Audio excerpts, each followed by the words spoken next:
ज़रा सोचो, अगर दुनिया से सारी बिल्डिंग्स, पेंटिंग्स और किताबें गायब हो जाए तो हमारे पास इतिहास जानने का क्या तरीका बचेगा?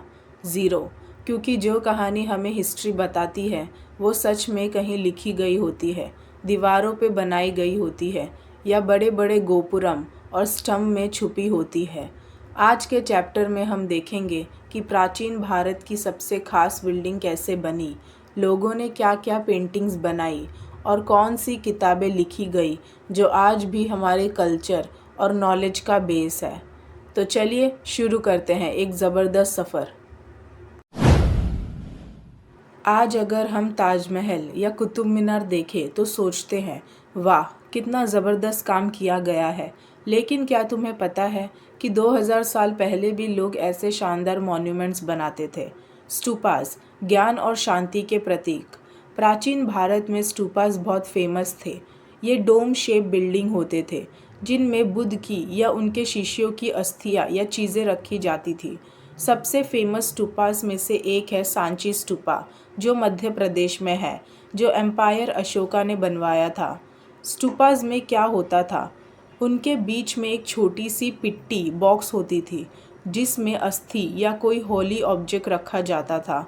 उनके चरणों तरफ सुंदर तोरन्स होते थे जिन पर बुद्ध के जीवन की कहानियाँ बनाई जाती थी। मंदिर, भक्ति और कला का संगम। जो मंदिर आज हम देखते हैं उनका कॉन्सेप्ट गुप्ता काल में शुरू हुआ।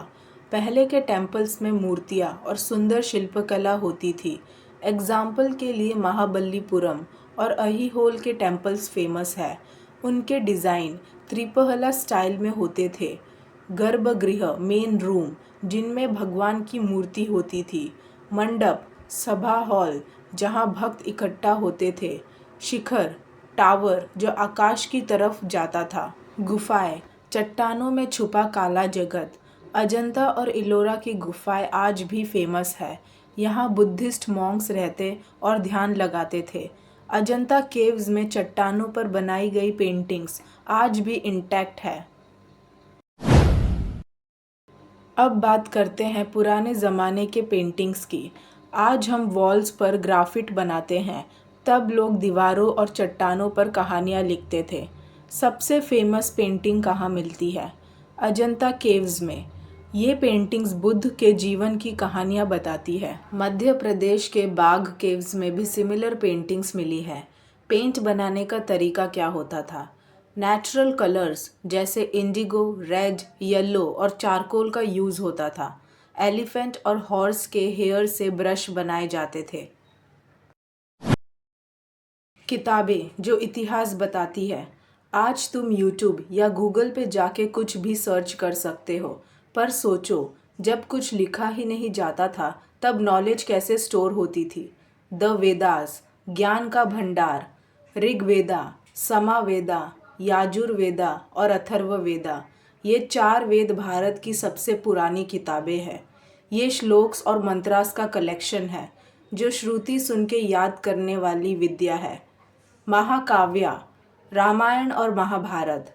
रामायण महर्षि वाल्मीकि ने लिखी थी। ये राम जी की कहानी बताती है। महाभारत महर्षि वेद व्यास ने लिखा, जिसमें कौरव पांडव की लड़ाई लिखी है। ये सिर्फ कहानियाँ नहीं हैं, बल्कि मोरल टीचिंग्स का ट्रेजर है। पुराण, हिस्ट्री का खजाना। पुराणों में भगवानों, ऋषियों और राजा महाराजाओं की कहानियाँ लिखी गई है। विष्णु पुराण, शिव पुराण, भगवत पुराण आज भी फेमस है। जटक कथाएं, बुद्ध के जीवन की कहानियाँ। ये स्टोरीज बुद्ध के पिछले जन्मों के जीवन पर बेस्ड है। इनमें मोरल्स और एथिक्स सिखाए जाते हैं।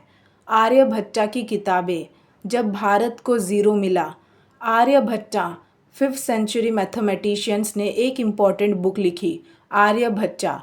ये ज़ीरो, पी और एस्ट्रोनॉमी के कॉन्सेप्ट को एक्सप्लेन करता है। आज जो भी नॉलेज, बिल्डिंग्स और कला हम देख रहे हैं उसका एक स्ट्रॉन्ग फाउंडेशन प्राचीन भारत के लोगों ने बनाया था। बिल्डिंग्स ने आर्किटेक्चर और रिलीजियन का नॉलेज दिया। पेंटिंग्स ने कल्चर और कहानियाँ दिखाई। बुक्स ने नॉलेज और विजडम दिया। ये चैप्टर सिर्फ हिस्ट्री नहीं बताती है, ये एक इंस्पिरेशन है कि हम भी अपने टाइम का कुछ ऐसी लेगेसी छोड़ सके जो फ्यूचर जनरेशन याद रखे। अगर आपको ये वीडियो इन्फॉर्मेटिव लगी तो चैनल को लाइक करें, शेयर करें और सब्सक्राइब करें।